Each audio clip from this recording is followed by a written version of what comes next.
UP राज्य संग्रहालय और सेना के बीच एमयू साइन हुआ है। इस वक्त पर्यटन एवं संस्कृति मंत्री जयवीर सिंह हमारे साथ मौजूद हैं। सर, सेना और राज्य संग्रहालय के बीच समझौता हुआ है। सर, इस समझौते में क्या है खास और क्या है? देखिए, अपने यूपी के अंदर गोरखपुर में गोरखा रेजिमेंट है, जिसका एक छोटा सा संग्रहालय और स्मारक पहले से अव्यवस्थित है, जिसको भव्यता दिव्यता देने के लिए, एक बड़ा स्वरूप देने के लिए, और साथ ही साथ वहाँ कल्चरल एक्टिविटी, सांस्कृतिक कार्यक्रम, सांस्कृतिक धरोहरों को सम्मान, हमारे सिपाही, हमारे सेनानी, हमारे सैनिकों, उनके अधिकारियों को एक प्रेरणा देने योग्य वहाँ सम्मान हो सके, कार्यक्रम हो सके, और इसका जो स्मारक है उसको भव्य स्वरूप देते हुए स्थापना का कार्य हो सके, इसके लिए आज एक हमारे उत्तर प्रदेश संस्कृति विभाग के बीच में और गोरखा रेजिमेंट के बीच में एमओयू साइन हुआ है। पिछले दिनों सर, जो सारनाथ है इसको डेवलप करने के लिए, विश्व की धरोहर में इसको शामिल करने के लिए आपके द्वारा भी पहल की गई, तो क्या था सर? देखिए, उत्तर प्रदेश में सारनाथ पूरा बौद्ध संप्रदाय को मानने वाले दुनिया भर के अनुयायी बहुत सम्मान के साथ देखते हैं। हालांकि यहाँ बौद्ध के जितने भी तीर्थ स्थल हैं उन सबको ही उत्तर प्रदेश सरकार डेवलप करने का काम कर रही है, कनेक्टिविटी बढ़ाने का काम कर रही है। उसी परिप्रेक्ष्य में कुशीनगर में इंटरनेशनल एयरपोर्ट भी हमने दिया है। सारनाथ को विश्व धरोहर के रूप में मान्यता मिले, स्वीकृति मिले, ये हमारा प्रयास है, और मैं समझता हूँ हम लोग इसमें काफ़ी आगे बढ़ भी चुके हैं। अभी भारत सरकार की पुरातत्व एएसआई की टीम उनके डीजी सहित आई थी, जिसने हमारे पुरातत्व विभाग यूपी के साथ चर्चा भी की थी। हम लोगों को भी और हमारे प्रमुख सचिव के बीच में, सब लोगों के बीच में चर्चा हुई है। बहुत ही सकारात्मक परिणाम आने की संभावना है, और बधाई देना चाहेंगे कि उसको भारत सरकार ने स्वीकृति दे दी है।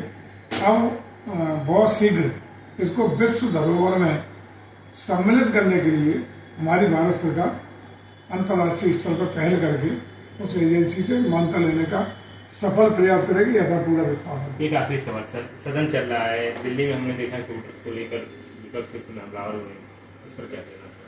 देखिए, विपक्ष का इस समय आप देख रहे होंगे कि दिल्ली का रोजाना का धरना प्रदर्शन हो, लोकसभा राज्यसभा में बारिश करने का विषय हो, लगातार उपक्रम जारी है। उसी की नकल में समाजवादी पार्टी खासकर विपक्ष के दर्जा सपा पहले दिन से लगातार सदन को हाईजैक करने का, अवरुद्ध करने का, अवरोध करने का लगातार काम कर रही है। जो आरोप सर रोड चोरी का है, इस पर कैसे क्या कहना है? देखिए, वो विषय भारत निर्वाचन आयोग के बीच में है। मामला जब सुप्रीम कोर्ट में है तो विपक्ष को सुप्रीम कोर्ट के फैसले का इंतजार करना चाहिए। किसी संवैधानिक संस्था पर तो आगे विश्वास करना चाहिए।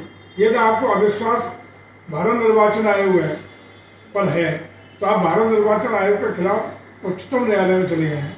उच्चतम न्यायालय में सुनवाई चल रही है। थोड़ा इंतजार धैर्य करना चाहिए।